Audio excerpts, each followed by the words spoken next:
Foi uma grande experiência e um grande desafio, porque eu estudava na teoria e de repente me vi obrigado a fazer na prática. Como fazer na prática? A resistência era muito grande, não é só a parte técnica de implementar um curso à distância. Eu achava que fazer um curso à distância eles seriam demitidos porque o computador iria dar aula no lugar dele. A ideia era essa. Nas escolas de governo, o público é de adultos, é uma troca de ideias. O professor hoje não é mais o dono da verdade. Então nós somos os jurássicos aí da EAD e tudo, mas nem por ser jurássico a gente deixou de se atualizar e hoje nós somos os jurássicos atualizados. Como estimular a capacitação contínua de servidores e servidoras públicas das várias esferas da administração? Qual o papel das escolas de governo? Na série de entrevistas sobre o futuro da educação à distância no Brasil, nós vamos falar do papel, do valor, dos desafios das escolas de governo. Nós vamos receber o professor Cláudio Biagiotti, que é superintendente da Escola Virtual da Marinha e também diretor de Relações com o Setor Público da Associação Brasileira de Educação à Distância. O senhor tem uma longa história com a EAD, começou lá em 1998, é um pioneiro nessa área. É um prazer tê-lo aqui hoje. Eu gostaria que o senhor começasse contando de onde vem essa paixão, né? E como que a EAD hoje... o senhor hoje usa, né, as ferramentas de educação à distância para impactar a vida das pessoas. Prazer é todo meu em estar aqui fazendo essa gravação e compartilhando com todos vocês um pouquinho dessa minha experiência e tentar transmitir um pouco dessa minha paixão pela educação à distância, contar essa trajetória e como isso tudo se deu. Eu estudava, fazia um mestrado em educação com área de pesquisa na área de tecnologias educacionais e recebi como tarefa implementar o ensino à distância dentro da Marinha do Brasil por uma necessidade. Falta de recursos financeiros fazia com que militares de fora do Rio de Janeiro não pudessem fazer os cursos e nós também não tínhamos como mandar os professores para o Rio de Janeiro. Foi uma grande experiência e um grande desafio porque eu estudava na teoria e de repente me vi obrigado a fazer na prática. Como fazer na prática? Então tive que começar a conversar com quem já estava fazendo para ver se eu descobria alguma coisa e pouca gente fazia EAD nessa época de 1998, uma ou outra instituição, fui me aproximando para ver, as próprias universidades públicas também estavam no início. Então eu comecei a juntar esforços juntamente com as pessoas dessas universidades, fomos trocando muitas ideias, descobrindo, e o esforço em conjunto, né, faz com que a gente começasse a ter algumas soluções ali. Agora, o universo que eu desenvolvi era um universo bastante tradicional, então a resistência era muito grande, não é só a parte técnica de implementar um curso à distância. Começou a resistência com os próprios professores da instituição que não queriam ceder o seu material porque achavam que fazer um curso à distância eles seriam demitidos porque o computador iria dar aula no lugar dele. A ideia era essa. E ninguém acreditava também que o resultado pudesse ser algo de qualidade. Então o desafio foi muito grande, mas aos poucos a gente foi mostrando bem devagarmente, assim, devagarzinho, os resultados, algumas pessoas foram gostando, essas pessoas que foram gostando, eles também foram propagando esses conhecimentos e aí a gente foi ampliando. Mas a grande aprendizagem dessa época foi que, mesmo tendo conseguido implementar devagarzinho dentro de uma instituição tradicional, eu não perdi o contato com as outras instituições, porque cada um tinha um universo diferente. E a academia tem uma finalidade, mas o ensino à distância não entrava só na academia, entrava em todos os setores públicos também, a parte da universidade corporativa, e aí também fui me aproximando dessas pessoas, a gente foi fazendo lá um network, e é um grupo, literalmente, que implementou o ensino à distância no século passado, né? Porque é finalzinho do século passado. E hoje em dia a gente se intitula, brincando, quando se encontra, nós somos os jurássicos aí da EAD e tudo, mas nem por ser jurássico a gente deixou de se atualizar e hoje nós somos os jurássicos atualizados. Então, surgiu dessa necessidade aí, essa aproximação, e foi algo muito gratificante, porque a gente trabalha com educação, né? E a educação tu ver o resultado de transformar pessoas, a pessoa, tu tirar ela de um estado para levar para outro estado através da aprendizagem, assim, né? Isso é muito gratificante. E professor, o que é específico, o senhor diria, desse universo das escolas de governo, né? Vamos começar traduzindo para o público que eventualmente não conhece. Sim. Qual é a diferença de uma escola de governo, de um centro universitário, de uma universidade, de um centro de treinamento? Tá. Na universidade, as pessoas estão em formação ou fazendo um curso de graduação, de pós-graduação, né? Diferente do que ocorre no meio das escolas de governo, que é mais uma educação continuada, é um aprimoramento daquilo que já faz, ou então fazer um curso para exercer uma determinada função diferente. Então, aqui o foco é outro. Nós estamos lidando com pessoas muito imediatistas, que eles querem aprender, praticar logo, às vezes já têm uma experiência, né? Então, nesse universo do corporativo, a gente não pensa em pedagogia, a gente tem que pensar na andragogia, né? São alunos adultos que têm como contribuir, colaborar. Então, a gente não pode chegar com um pacote pronto, a gente tem que ir construindo também conhecimento junto com eles, né? E adaptando, cada turma que a gente pega vê de uma maneira diferente, às vezes são de gerações diferentes, tu já tem que falar uma linguagem diferente com essa geração. Então, para nós que trabalhamos na produção de curso, administração, como tutores, você também tem que estar sempre se atualizando para poder levar isso com a qualidade desejada. Não é, eu fiz isso lá em 2002 e isso está válido até agora, achando que eu faço bem. Não é assim, a gente tem que estar sempre se reinventando e essa reinvenção a gente pega muito com os nossos próprios alunos. Professor, hoje a gente tem muitas plataformas, se fala em muitas metodologias, né, muita forma de aprender. Traduz para a gente o que são essas metodologias ativas que a gente deseja muito implantar nas nossas escolas de governo para tornar essa aprendizagem do adulto mais interessante, numa era em que o jogo da atenção, né, essa disputa pela nossa atenção, sobretudo aqui, né, com as ferramentas nas redes sociais, os celulares, né, ele chegou hoje, boa parte das pessoas que estuda à distância no Brasil usa isso aqui, né? Então, explica pra gente o que são essas metodologias ativas. Bem, vamos lá. Se tratando aqui de escolas de governo, nós temos que levar em conta a situação econômica, financeira do país, de recursos que a gente tem. Então, a gente tem que trabalhar com plataforma dentro dos nossos recursos. Muitas das vezes são plataformas free, mas existem plataformas livres de excelente qualidade, que tem excelentes ferramentas. Mas o uso dessa tecnologia ele tem que estar sempre ligado a uma metodologia. E essa metodologia a gente tem que ver que se adequa melhor para o tipo de curso que a gente está fazendo. Eu trabalho com muitos cursos de idiomas, por exemplo, para pessoas servidores públicos, já com tempo de serviço assim bom, que é bem qualificado e tem quase que como um prêmio no fim de carreira ter uma missão no exterior. Então ele tem que ser preparado em idiomas, não sei o quê. Aí no idiomas a gente tem que trabalhar com metodologias mais imersivas.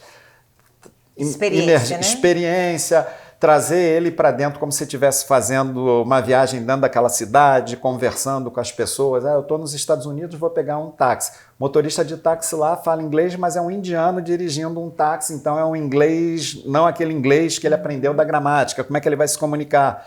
Então a gente faz propostas de ensinos muito mais imersivos. Tá? Tem, assim, propostas que você precisa de um curso mais rápido, a gente tem que usar metodologias que são mais ágeis. Tem algumas metodologias ativas que se propõem mais para esse tipo. Então, a gente tem que ver qual é a proposta do curso e ver qual é a melhor metodologia. Hoje em dia, eu tenho observado que, independente da faixa etária, uma coisa que atrai muito são os jogos, a gamificação. As pessoas gostam de jogar, eles se transformam ali nos jogos. E não é infantilização, nós temos como fazer jogos interessantíssimos. No universo militar, a gente tem jogos de guerra para treinar os militares. Na área administrativa, nós temos jogos de negócios. Então, o jogo atrai muito e você trabalhando dessa forma, ludicamente, o aprendizado é bastante interessante. É porque o nosso cérebro adora a recompensa, né? E você vai usando os gatilhos mentais para ativar certeza. isso e deixar essa memória de longo prazo no aprender, né?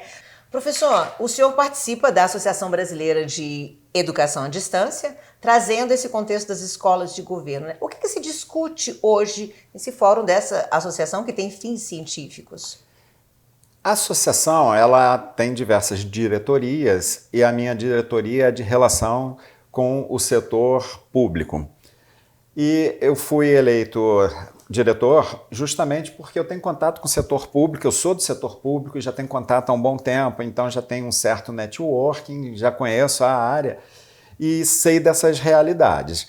Bem, as instituições, mesmo não sendo educações propriamente de educação, muitas instituições públicas têm o seu setor de educação corporativa. E nesse setor de educação corporativa também são desenvolvidas pesquisas e pesquisas científicas. E a minha proposta nesse setor que eu pretendo fazer durante essa gestão é integrar as instituições públicas da mesma área afim, porque às vezes muitas instituições, esse ano eu estou tentando fazer isso com o pessoal do jurídico nesse congresso. Então, juntando as instituições da área jurídica, que às vezes desenvolvem cursos maravilhosos aqui em Brasília, mas o pessoal do Ceará nem sabe o que se faz aqui, está envidando um esforço muito grande para fazer o mesmo que já tem pronto aqui. Um não conhece o outro, o pessoal de Brasília também pode se aproveitar um pouco melhor. Então, estou juntando o pessoal do Sul, de todas as regiões do país, criando mesas redondas, estimulando mesas redondas nessa área do pessoal do jurídico para trocar essas ideias, porque todo mundo tem dificuldade de recursos financeiros. Se todo mundo se unir, fazer uma coisa grande, isso é economia de recursos, quem ganha com isso é o país. Recurso público que está sendo gasto lá. O mesmo eu estou pensando também com a área da saúde. Tem muitos setores da saúde que não sabem que o outro setor faz. A Fundação Oswaldo Cruz, lá no Rio, por eu ser do Rio de Janeiro, conheço o trabalho, tem um trabalho maravilhoso, que o próprio pessoal do Ministério da Saúde aqui em Brasília não sabe o trabalho na área de educação corporativa que é desenvolvido lá. Eles têm cursos até de doutorado na Fundação Oswaldo Cruz. Eles podem dar? Não, mas é um curso deles chancelados por uma universidade pública. Então tem... E é pesquisa na área científica que estão fazendo para a necessidade da saúde. Então, existe muito trabalho científico dentro da parte corporativa também. Instituições como Petrobras e outras têm lá uma área científica muito grande. Então, o papel da sociedade aqui e da minha diretoria é tentar resgatar, eu vou mapear quem está fazendo isso tudo, mas com a finalidade até de integração das instituições da mesma área afim, né, fazer esse network entre eles e conhecer o trabalho do outro para todos se fortalecerem em função disso.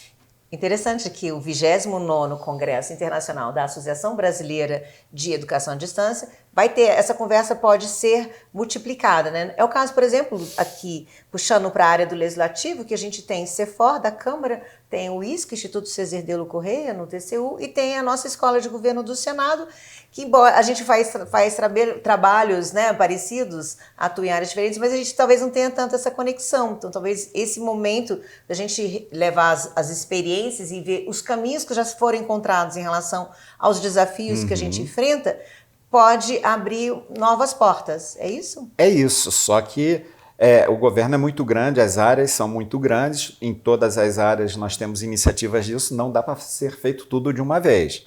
Então, eu estou começando pela área do judiciário, porque até o pessoal do judiciário, vendo algumas apresentações minhas, algumas palestras em alguns locais, eles se aproximaram de mim, e aí esse ano então aqui no Congresso em Brasília, estou já começando essa integração com o judiciário, mas nós vamos ter espaços lá no Congresso para receber todas as instituições públicas, para trocar ideias, conversar. Alguns momentos nós vamos ter uma sala das diretorias lá aberta a todo mundo que quiser conversar, entender quais são as propostas e o que a gente pretende. E no ano que vem, no nosso congresso, que será em Curitiba, a gente já está pensando com o pessoal da área da saúde para mostrar que é possível ter qualidade na área da saúde, porque nós estamos vendo aí o MEC fechando as portas de cursos de saúde por EAD, que acho que não é possível fazer. E eu diria que é possível. Eu conheço diversas iniciativas com qualidade nessa área de saúde, talvez por desconhecimento.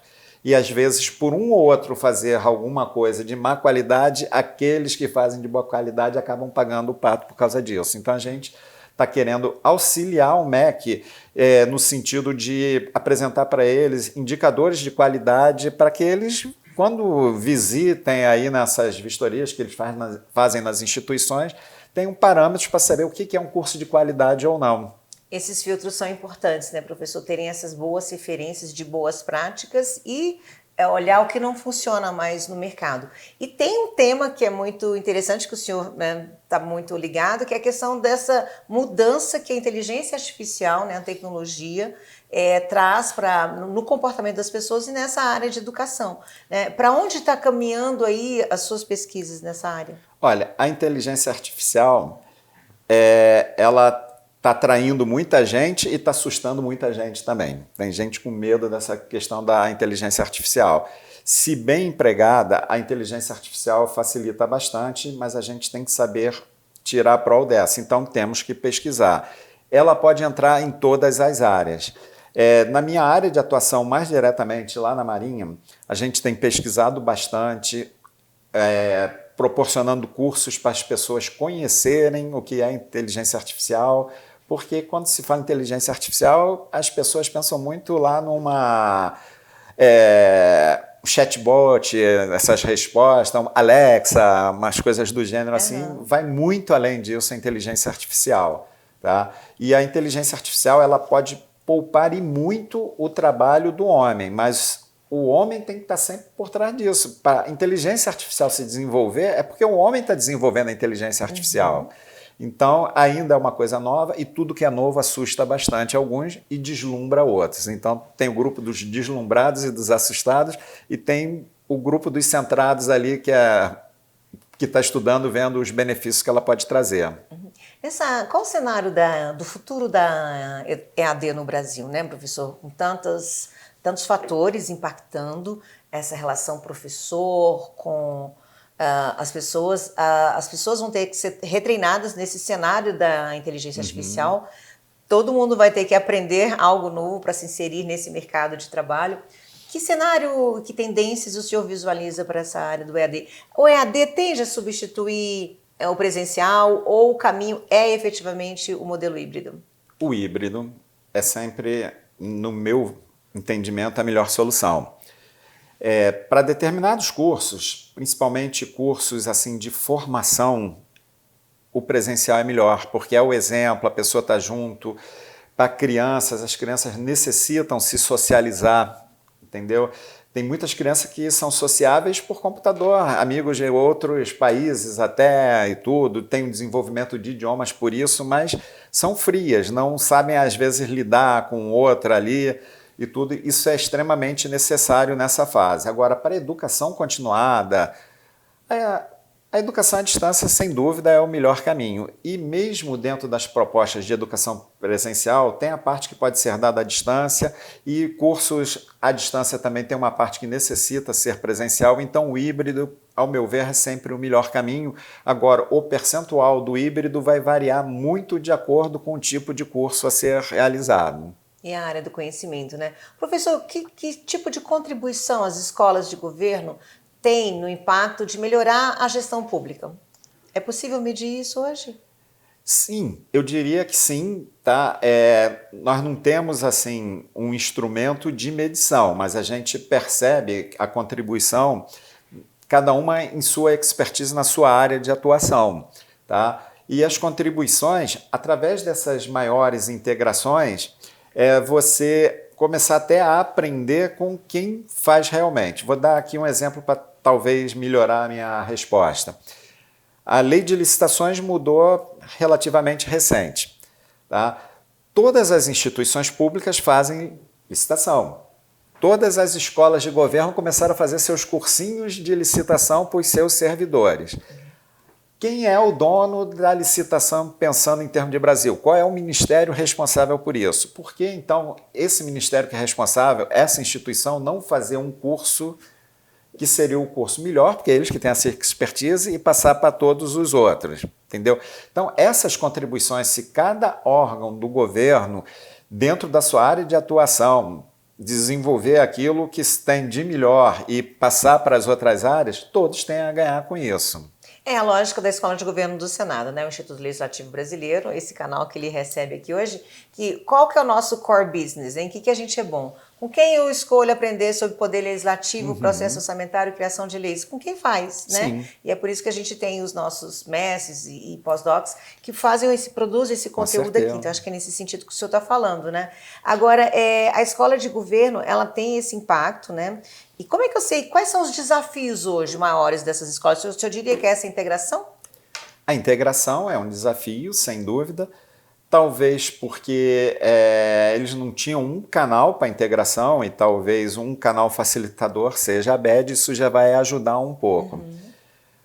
Eu diria que... A ABED não tem uma plataforma, né? E que reúne todo mundo, sim? Nós não, não temos um ambiente virtual de aprendizagem, nós também usamos ambientes aí de código livre, a gente utiliza porque não faz sentido a gente desenvolver... Não é a praia, vamos dizer, da associação desenvolver uma plataforma dela, né? Tendo tantas outras plataformas boas aí no mercado, né? E eu vejo o grande desafio das instituições públicas são os recursos orçamentários, que a gente sabe que às vezes cada vez fica mais escasso e quando a gente envolve tecnologias para se desenvolver, tecnologias no início, quando surge, é algo um pouco caro para implantar, né? E instituições cada vez precisam se informatizar, isso decorrente disso as redes vão aumentando, tu precisa aumentar a capacidade de redes, então investimento de infraestrutura para essa tecnologia é um investimento grande e nem sempre a gente tem recursos financeiros para isso e às vezes algumas instituições fazem muito bem, mas os equipamentos já estão obsoletos, já está precisando de mais alguma coisa. Eu vejo esse um maior desafio no sentido de recursos materiais. Recursos humanos, eu não vejo nem tanto se a pessoa for estimulada, a pessoa quer aprender, quer se desenvolver, sabe que hoje em dia não dá mais para ficar parado, tá? Então, recurso que eu vejo, desafio maior é no recurso material. Professor, o engajamento, né, essa autodisciplina para estudar no EAD, a gente realmente pode aprender tudo aqui hoje, né? Está acessível, muita coisa gratuita. O senhor, com a sua longa experiência e sua paixão, né, por EAD, qual seria o conselho hoje, se o senhor estivesse começando hoje na sua carreira, né, depois dessa carreira brilhante, saiu da Marinha, foi para a reserva e voltou trabalhando, ou seja, continua com uma mente ativa e superativa. Se o Cláudio Biagiotti estivesse começando hoje, qual seria o conselho que o senhor daria para ele?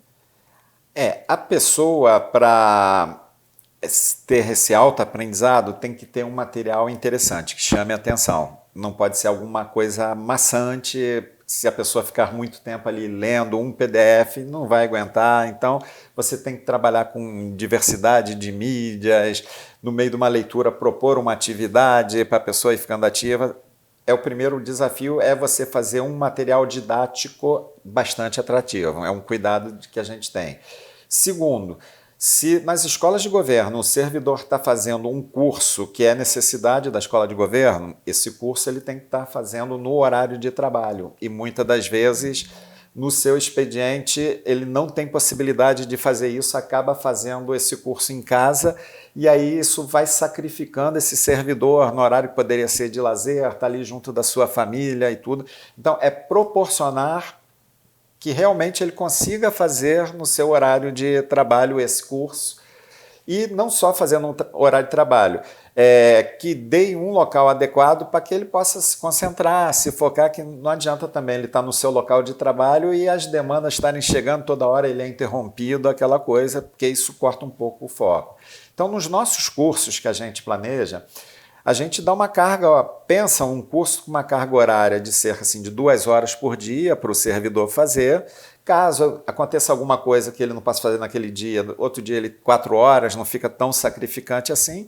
A gente sabe que isso é uma média, porque tem gente que consegue fazer mais rápido, tem gente que é mais lenta, depende muito de quem está do outro lado, tá? Mas o grande conselho é possibilitar que se faça realmente no trabalho, porque tem que ter em mente o seguinte, e se ele não estivesse fazendo um curso por EAD, se ele estivesse à distância fazendo um curso numa instituição, você não poderia contar com ele em momento nenhum ali no teu trabalho. Por que você não pode dar 2 horas de trabalho, então, para ele fazer diariamente?